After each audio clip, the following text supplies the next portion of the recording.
On my anniversary, he gave me a gift box, but when I opened it, it were pictures of me and my affair. Hey Reddit, longtime lurker on this app, but this is my first time actually posting. I'm using a throwaway account because, well, my family follows my main, and I'm pretty sure they won't like the fact that I brought my personal business to Reddit. My name is Irene, I'm 35 years old, and my husband's name is Nathan. He's 35 too. Nathan and I have been married for about 8 years, and in the beginning, our relationship was something straight out of a fairy tale. Nathan is, or I guess was, a hopeless romantic. He was always the one planning sweet surprises, organizing date nights, and going out of his way to make me feel special. He never forgot an anniversary, not even our first kiss. He always made me feel like I was the center of his universe, and I'll admit I loved it. We have 2 boys, ages 14 and 13, and they are the absolute lights of our lives. From the moment they were born, Nathan was the kind of dad every woman dreams of. He was involved, attentive, patient, all the things that make people say, "Wow, you're so lucky to have him." And I knew I was lucky. Nathan has always been the kind of person who puts others first. He'd sacrifice his own wants and needs just to see a smile on my face or the kids. He's a people pleaser to a fault, really. It wasn't just with me or the kids either. It extended to friends, family, colleagues. Nathan would bend over backward for anyone in his life without ever asking for anything in return. And because of that, he became the rock of our family. To everyone on the outside looking in, we were that couple. You know the type. Couple goals, perfect on social media. The ones people whispered about saying, "Wow, they've really got it all figured out." Emotionally, physically, financially, we seemed solid, unshakable, and I let people think that because for a while, I believed it too. I believed we had it all. I believed we were invincible. But here I am, sharing my story because things haven't been as perfect as they seemed. You know, I can't exactly pinpoint the moment when I started getting tired of the marriage. It wasn't a switch that flipped one day. It was more of a slow burn, a quiet shift that built up over time. I mean, it's hard to explain because even now, I can still say that I love Nathan. But honestly, being with one person for so long, exclusively, can start to feel suffocating. At first, it was just little things that began to irritate me. He didn't do anything wrong per se, but his predictability, his routine, his steadfastness, it all just started to feel boring. Nathan, with all his love, patience, and devotion, became something I started to take for granted. I got used to him always being there, always putting me first. At the same time, I started to wonder what it would be like to experience life differently. It wasn't that I didn't appreciate him, or that he had suddenly become unattractive to me, but after 8 years of marriage and even longer being together, I felt like I had missed out on something. You know how people talk about sowing their wild oats? Well, I never did that. Nathan was my first and only serious relationship, and after a while I began to wonder what I had missed by settling down so young. This restlessness started creeping in slowly, and it was easy to ignore at first. But then, over time, it got louder. It wasn't just boredom with Nathan. It was boredom with the marriage itself. I don't know if anyone can relate to that feeling of just wanting more, but that's exactly where I found myself. I started craving excitement and newness, the thrill of meeting someone for the first time, the rush of experiencing something fresh and unpredictable. Nathan, for all his perfection, had become predictable. We were that perfect couple, yes, but that perfection started to feel like a cage. Outwardly, we seemed like we had it all together, but inwardly I felt trapped. I wanted to experiment, to see what was out there, to know what it felt like to be desired by someone else, someone new. And as much as I hate to admit it, that desire took over. It didn't happen overnight, but I slowly began drifting away from Nathan emotionally, even if I couldn't admit it to myself at the time. I wanted to see what I was missing. I wanted to feel alive again, in a way that our marriage just wasn't giving me. I started to resent Nathan in ways I couldn't fully explain at the time. The feeling of resentment just took root deep inside me. It wasn't like he had done anything wrong, at least not on the surface, but I felt stuck, and I blame it for it. The problem also wasn't just that I was tired of our marriage or that I wanted something new. It was that I knew Nathan was never going to give me what I secretly wanted, a way out, or at least a way to explore what else was out there. I couldn't even ask him to open up the marriage or experiment because I knew him too well. Nathan wasn't that type of person. He was loyal, strictly monogamous, and I knew he would never even consider something like that. He was just too traditional for that. It also wasn't just that he'd say no. I knew just bringing it up would make him suspicious, maybe even hurt him. He'd probably wonder what was wrong with him, with us, and he would never let the conversation go. And honestly, I couldn't deal with that.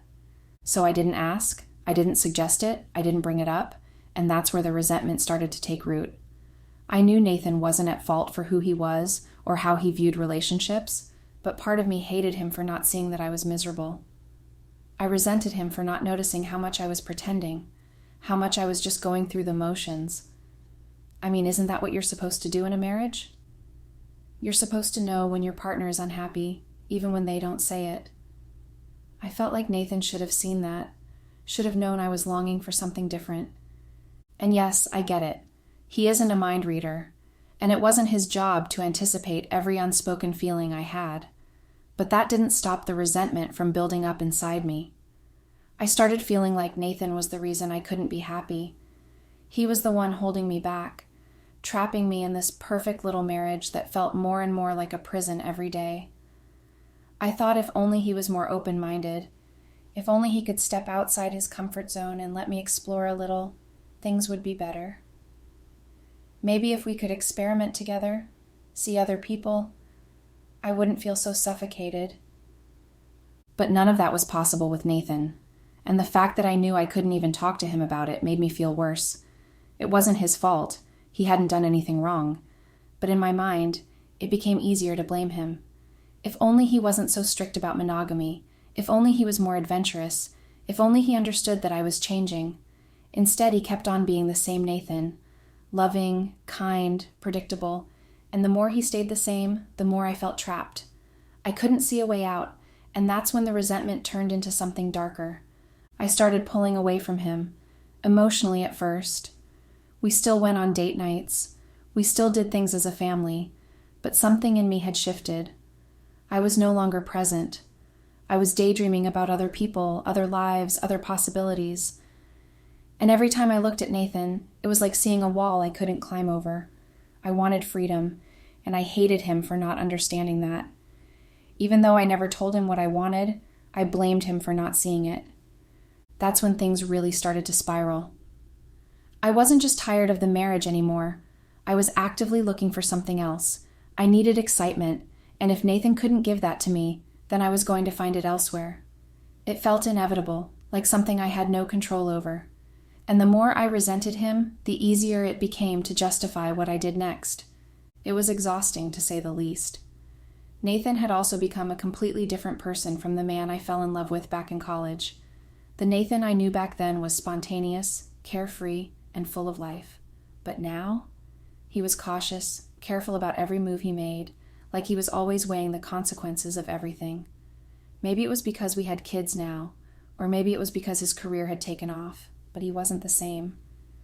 I know people change with time, and marriage changes things, but I didn't expect it to happen like this. I didn't expect him to become so deliberate. The more he climbed the ladder at work, the busier he became. And while I was proud of him for how far he had come, he was now in a very high position, making more money than ever before. It also meant he wasn't around as much. He was always buried in work, and when he was home, his mind was still at the office or he was hanging out with the kids. The spontaneous Nathan I had loved was now someone who prioritized work over everything else. Things were shorter, life was more mundane, and he was always tired. I know it's what happens when you're trying to balance family and career, but it didn't make it any less frustrating. It was around this time that I met Vincent. Vincent was the complete opposite of Nathan in every way. He was younger, didn't have any kids, and he was energetic in a way Nathan hadn't been in years. Where Nathan was cautious and always planning ahead, Fise was spontaneous and carefree, just like Nathan used to be. We met at work, and I was immediately drawn to him. There was something about the way he carried himself, the way he laughed, and how easy it was to talk to him. We hit it off right away, but at first it was harmless. Just two colleagues enjoying each other's company. We started off as friends, grabbing lunch together here and there. It was nothing serious at first, just casual conversations and laughs. I would treat him to lunch sometimes, and we'd joke about work or share stories from our personal lives. But as time went on, our friendship started to grow into something more. We exchanged numbers, and soon we were texting each other throughout the day, even when we weren't at work. At first, our convos were innocent enough, but it didn't take long before things started to get more personal, and before I knew it, we were having a full-blown affair. I can't pinpoint the exact moment it shifted from casual friendship to something more, but it happened fast. It was amazing, the excitement of sneaking around, the butterflies in my stomach when I got a message from him, the rush I would get from meeting him in secret. Vincent made me feel alive in a way I hadn't felt in years. With Nathan, everything had become so predictable, so boring. But with Vincent, it was new, it was exciting, and it was perfect. I know what I was doing was wrong, there's no excusing it, but at the time, it didn't feel that way. It felt like I was finally getting something I had been missing for so long. Nathan was so busy with his job and his responsibilities, and he never seemed to have time for me anymore. But Vincent, he was there, ready and willing to give me the attention I had been craving. He listened to me, he made me feel special, and he didn't have the same baggage that came with a marriage and kids. We started meeting up outside of work, grabbing drinks after hours, and eventually it turned into something physical. I justified it to myself in so many ways. I told myself that Nathan had changed, that he wasn't the man I married anymore, and that I deserved to feel happy, to feel wanted. I convinced myself that it wasn't really hurting anyone because Nathan was too busy to even notice. But deep down, I knew what I was doing was wrong. I knew I was betraying the man who had given me everything. And yet, I couldn't stop. The more time I spent with Vincent, the deeper I fell into the affair. It was like I was living a double life, one where I was still Nathan's wife and the mother of our children, and another where I was this carefree woman who was wrapped up in an affair, and I kept telling myself that I could keep it separate from my real life, that no one would ever have to know. There were also so many moments when I thought about just ending it all, filing for a divorce from Nathan and walking away to be free. Free from the suffocating marriage, the routine, the predictability, all of it. But every time I thought about it, I couldn't go through with it. There were two simple reasons. Staying with Nathan was just better for me financially, and I still loved him. Divorcing him now? That was out of the question. I knew I wouldn't qualify for spousal support if we divorced at this point. The kids, they weren't little anymore. They were 14 and 13, and old enough to have their say in court. If it came down to it, I knew they'd choose Nathan over me without hesitation. They were so much closer to him than they were to me.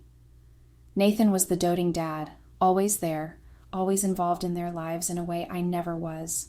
I'd end up with nothing. No spousal support, no child custody, so I wouldn't even be able to get child support.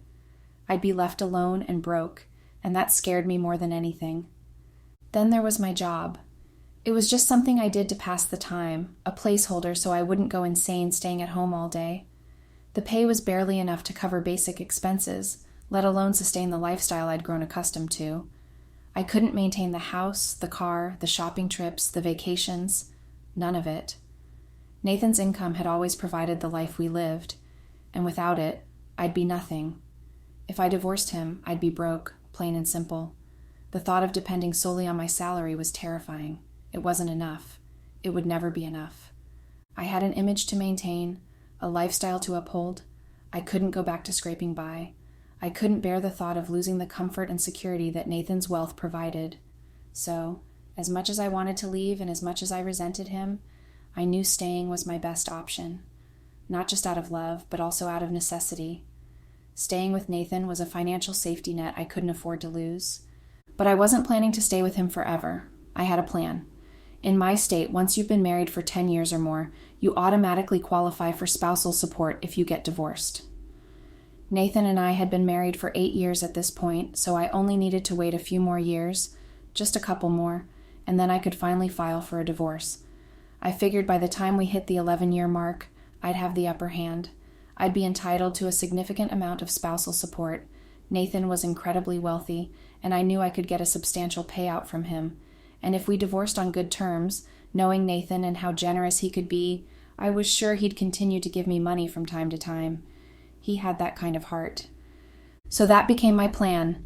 I'd stay in the marriage just long enough to hit that 10-year milestone, long enough to secure my financial future, and if I still wasn't happy, I'd leave.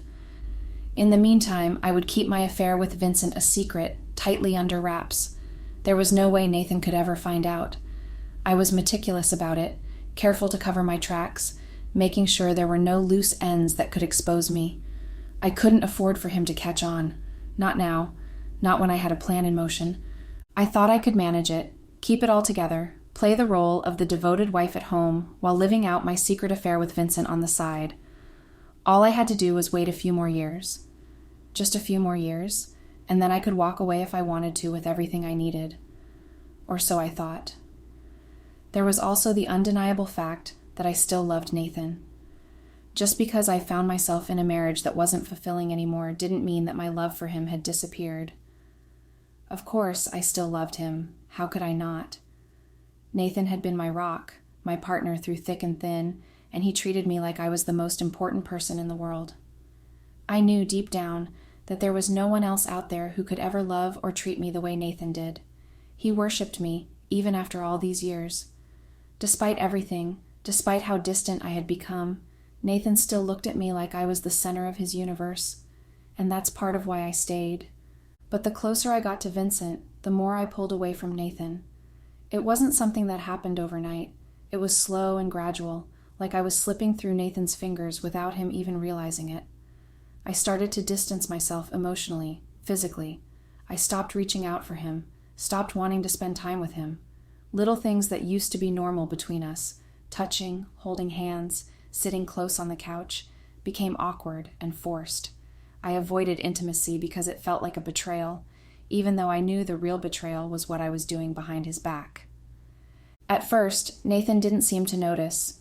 He was so caught up in his work, in his role as a provider and father, that the cracks in our relationship didn't immediately become visible to him. But after a while, he started asking questions. He asked if I was okay, if something was wrong, if there was something bothering me. I always brushed it off, blaming stress, the kids, work, anything to avoid the real reason for my coldness. But as time went on, my resentment started to seep through, no matter how hard I tried to keep it buried. I resented him for being oblivious to my unhappiness. I resented him for still loving me so blindly, for trying so hard when I was already halfway out the door. Every time he made an effort, it just reminded me of how trapped I felt, how I was living a double life. I hated that he couldn't see that I wasn't the same woman he married, that I had changed, and not for the better. The resentment built, and I couldn't control it anymore.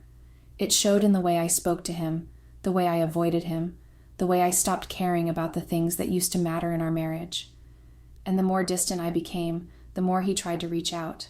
It was a vicious cycle, Nathan trying to fix something that I didn't want to fix, and me pushing him further away because I felt suffocated by his love. I knew I was hurting him. I saw the pain in his eyes every time I turned him down, every time I rejected his attempts to connect. But at that point, I was so deep into my affair with Vincent, so caught up in the passion and excitement, that I couldn't bring myself to care enough to stop. Loving Nathan didn't stop me from wanting something more, something new. At first I thought I was smart. I thought I had everything figured out. How could I not? I was balancing two lives so perfectly, or at least that's what I told myself. I had the perfect family on one side, the one everyone admired, envied even.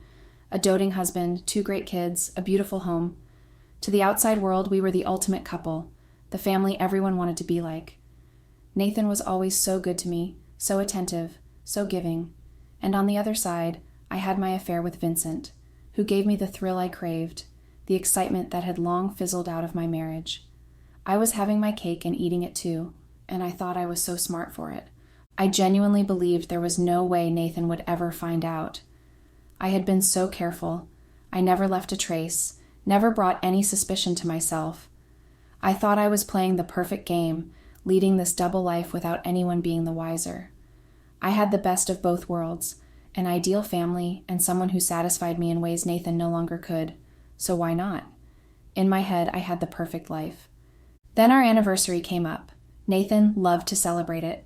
He always went all out every single year. It was one of the things that, ironically, made me feel guilty, because he never skimped on making me feel special. Expensive gifts, elaborate surprises, romantic gestures. Nathan loved celebrating our love, even when I had started to fall out of it. And despite everything, I still looked forward to these celebrations. Not because I was excited about us, but because I knew Nathan would always outdo himself with some grand, expensive gift. But this year was different. Nathan said he wanted something quieter this time, more homely. Usually our anniversaries were just the two of us, sometimes with the kids. But this year, Nathan suggested we invite our families to join us for dinner. He wanted everyone there, which was a bit surprising, but not too far out of character. Nathan loved having family around for special occasions. He usually did this kind of thing for Christmas or birthdays, though. So, while it was unexpected, it wasn't entirely odd. He mentioned that after dinner we'd exchange gifts in front of everyone.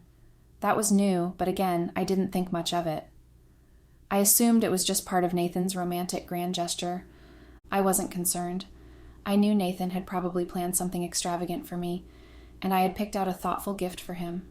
He was really into calligraphy, so I bought him a rare pen that I knew he'd love. I thought it was perfect, something personal, something meaningful. As for Vincent, I made sure to tell him not to call or text that day, because it was my anniversary. I didn't need any slip-ups.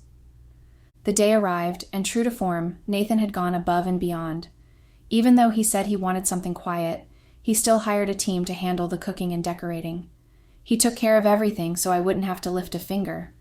It was like a dream, almost like he was trying to show me just how much he still loved me, how much I still meant to him.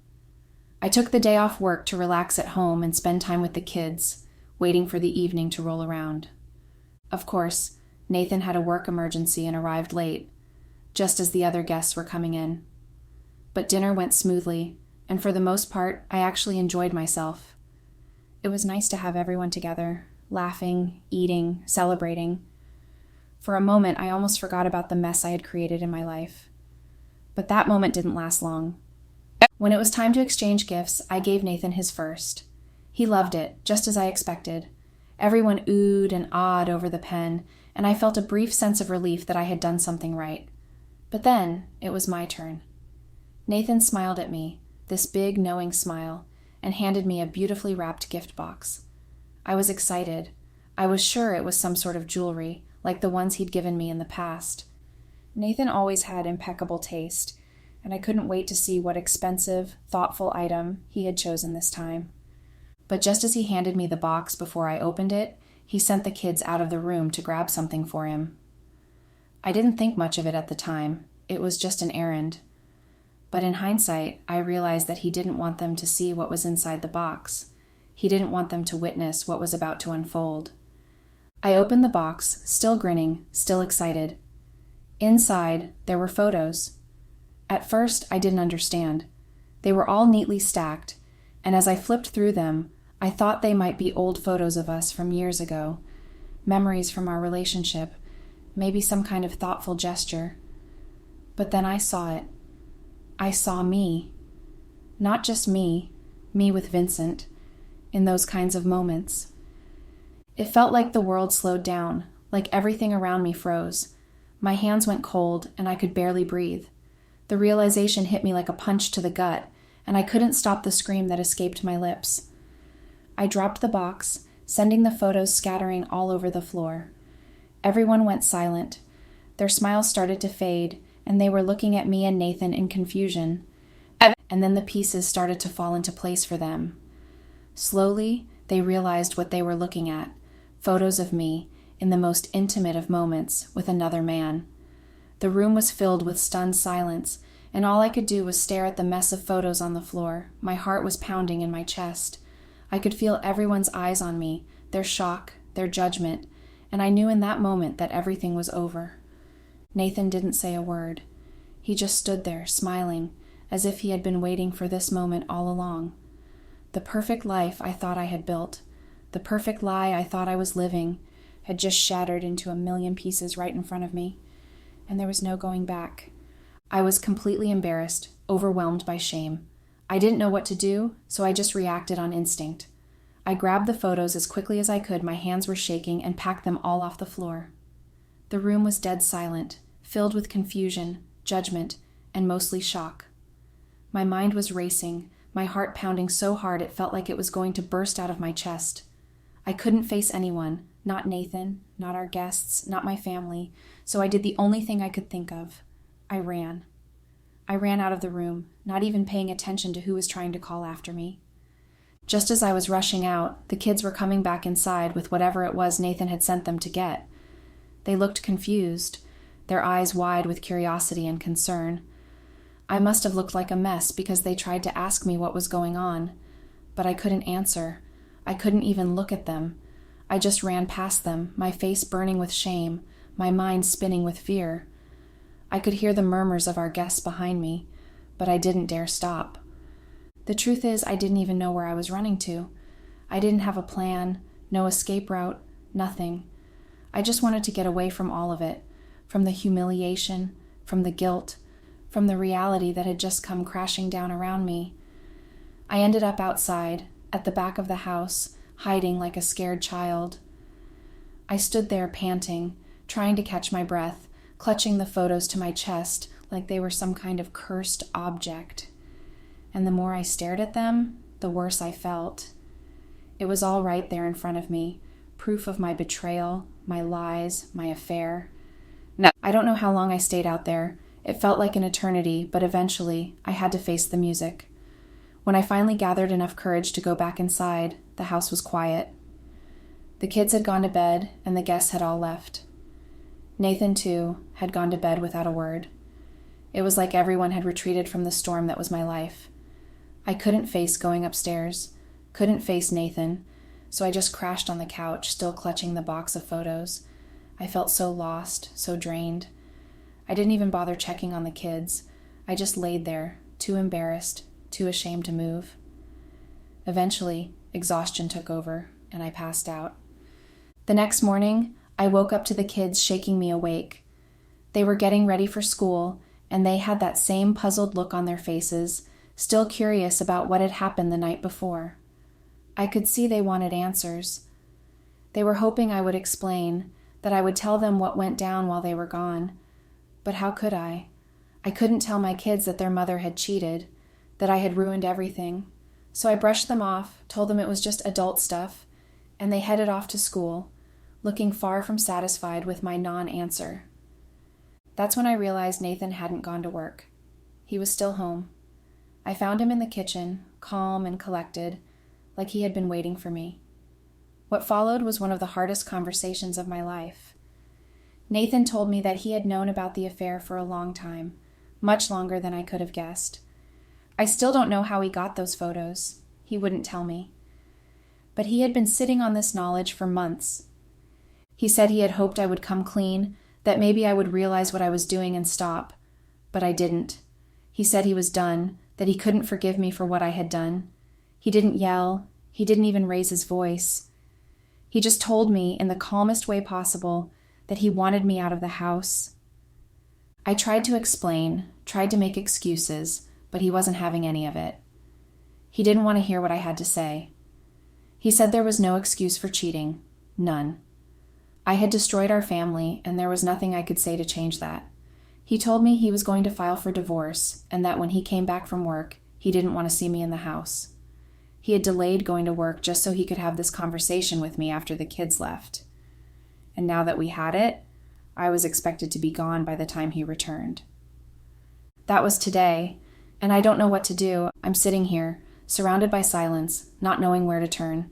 My phone has been blowing up all morning, texts and calls from my family, from friends who were at the party, from people who've obviously heard what happened, but I haven't answered a single one. I've muted most of the notifications because I just can't deal with it. I can't even pick up the phone to explain myself to anyone because I don't even know what to say. What can I say? I've fucked everything up, royally. I've ruined my marriage, humiliated myself in front of everyone, and now I'm being kicked out of the house. I feel lost, like my whole life is spiraling out of control, and I have no idea how to fix it. I don't know where to go, who to turn to, what to do next. Everything feels like it's slipping through my fingers, and I'm terrified. What do I do? How do I even begin to pick up the pieces of the mess I've made? I can't seem to find any answers. All I know is that I've destroyed everything, and I have no idea how to fix it. Update. Hello, Reddit. First of all, I want to thank everyone who commented on my last post. I appreciate all the feedback, whether it was supportive or critical. I know I messed up, that's obvious, and reading through all the responses helped me face that even more. I read every single comment, even though there were a lot, and while some of them stung, I know I deserved it. Secondly, I wanted to give you all an update. I'm out of the house. I've been staying at my best friend's place for a few days now. Honestly, after reading the responses and thinking everything through, I realized there was no saving that situation, at least not right now. I mean, some of you said that I should just accept that there's no fixing it, and you were right. Nathan knows me better than anyone, and I know him just as well. There was no way I could expect him to forgive what I did. I didn't even need Reddit to tell me that. Deep down, I knew. I guess I was just clinging to a little bit of hope that somehow, some way, I could fix this. But the truth is, staying in the house, trying to force a conversation or fix things with Nathan on my terms, would have only made things worse. So I made the decision to leave. Right now, I can't go to my parents' house. I'm avoiding them. There's just no way I can face them right now. They want me to come explain myself in the photos. What the fuck do they mean to say? So I've kept my distance. I'm not ready for that conversation. So, for now, I'm crashing at my best friend's place. She's been really supportive, even though she doesn't exactly approve of what I did either. She's giving me space to figure things out without judgment, and for that, I'm grateful. No. The hardest part of all of this, though, has been the kids. They noticed I was gone almost immediately. I think they realized something was up when they saw that most of my stuff was out of the room, and that I wasn't there for dinner or to say goodnight. They called me asking where I was. I could hear the confusion in their voices, and it broke me. But what could I tell them? That their mom cheated on their dad and ruined everything? No way, I just couldn't do that. So I told them that their dad and I were having some issues and that we were working through them. I kept it vague because there's no way I'm ready to have that conversation with them. I'm hoping Nathan will step in and handle that part. He's always been the better parent in that department, better at talking to the kids about difficult things. They're closer to him anyway, so I'm hoping he can explain things in a way that makes sense to them. I don't think I can. Also, can you all just stop saying my post is fake? Do you really think my whole fucking life was imploding and exploding right in front of my eyes, and the first thing I decided to do was, let me just write about this on Reddit to get some stupid views and likes? Like, seriously, fuck no. I came here because I have no one to turn to, no one to talk to. You don't know what it feels like to have your family, friends, your husband, everyone turn their back on you. I made my bed, I get that, but that doesn't mean I'm sitting here trying to get attention. If anything, I don't want the attention. I came here because I needed a place to vent, to get advice, and to talk to someone, because at the end of the day, Reddit was the only place I felt I could go without being completely crushed under the weight of everything. So no, this isn't about making some dumb post for clout. This is my life falling apart, and I'm just trying to survive it the only way I know how. Right now, I'm just trying to figure out what comes next. I've screwed everything up, and I don't know how to make it right. I don't know if I ever can, but for now, I'm just taking it one day at a time, trying to keep myself together. I'm not expecting sympathy, and I know I deserve everything that's happening. I don't know. I guess I just needed to get this off my chest. Thanks again to everyone who commented on my last post. Update. Hey Reddit, it's me again. Sorry for the delay since my last update. Honestly, I've been all over the place lately, and trying to pull myself together enough to write this has been hard. First off, I couldn't keep avoiding my friends and family forever, even though I was terrified of what they'd say. My parents and I finally sat down and we had the conversation. As expected, they're really, really disappointed in me. I mean, I had it coming. I fucked things up in the worst possible way, and there's no denying that. My parents, my siblings, and even my close friends are all angry and hurt by what I had done. They couldn't believe how badly I had messed up, and the fact that I avoided them after that. After that talk, my family somehow had the not-so-brilliant idea that maybe having them talk to Nathan would help him forgive me. So they called him and asked him to come over. I don't know how I got lucky, but Nathan agreed to meet. He came over, and we had a long, excruciating conversation. I already knew what was coming, but that didn't make it any less painful. They asked him straight up what he wanted, if there was any chance he could forgive me. And as much as I had braced myself for the answer, hearing it out loud still hit me like a punch to the gut. Nathan told me in no uncertain terms that there was no universe where he could forgive me. It was over the moment he found out I had cheated, and he had just been biding his time, getting everything in order. He was firm, calm, and clear. There was no anger in his voice, just finality. He said it was done. I guess part of me had hoped for some miracle. But deep down, I always knew that there was no way he would take me back after what I did. Still, it hurts. A lot. So yeah, it's happening. We're getting a divorce. I've officially moved out of my best friend's place and back into my parents' house. I couldn't stay with my friend forever. After a while, I started to feel like I was overstaying my welcome, even though she never said anything to make me feel that way. It just felt like the right time to go. Now, I'm back at my parents' house, but I feel so empty, guilty. I've locked myself in for most of the time, avoiding the outside world except for when the kids come to visit. My parents live far enough that it's a bit of a trek, but it's still commutable, so the kids visit every now and then. They also call me a lot, but I can tell things are changing with them. They haven't been told the full truth yet. Nathan spared them that, but they're smart enough to know something's wrong. On our last call, I could hear it in their voices. They're starting to realize that I'm the one at fault, and I think they're angry about it, even if they don't fully understand everything. I don't know how to fix things with them, and that just adds to the endless confusion and guilt that's been swallowing me whole. I feel so lost. Honestly, I'm fucking tired, mentally, emotionally, physically. I don't know how else to put it. I feel like I haven't even begun to process all of this. It's like I'm watching it all unfold from the outside, like I'm standing in the middle of it, but not really in it. I don't know if that makes any sense. It's like everything is happening so fast around me, and I'm stuck in slow motion, trying to catch up. I feel like I'm not reacting to it all the way I should be, or maybe I'm just numb. I don't know what's next. I'm just here, trying to figure it out one day at a time. Update. Hey Reddit, it's been a while since I last updated, and to be honest, I've been kind of busy trying to wrap my head around everything that's been going on. First of all, like I mentioned before, I got served. It still feels unreal. I can't even fully process it. It's like I'm standing behind a glass window, just watching everything unfold, feeling so distant from it all. I don't know how to describe it, but it's like I'm disconnected from reality. That doesn't mean I'm not hurting, though.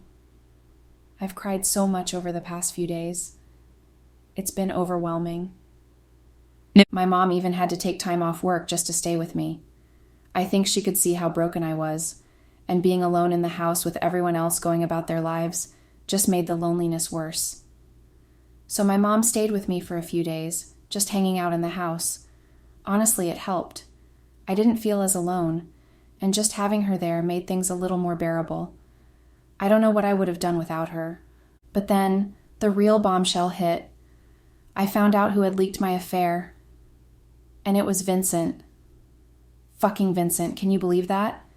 The same person I thought I had this connection with, the same person I risked everything for, turned out to be a fucking rat. He was being paid by Nathan. I can't even wrap my head around it. Nathan had approached Vincent, offered him money, and Vincent accepted without hesitation.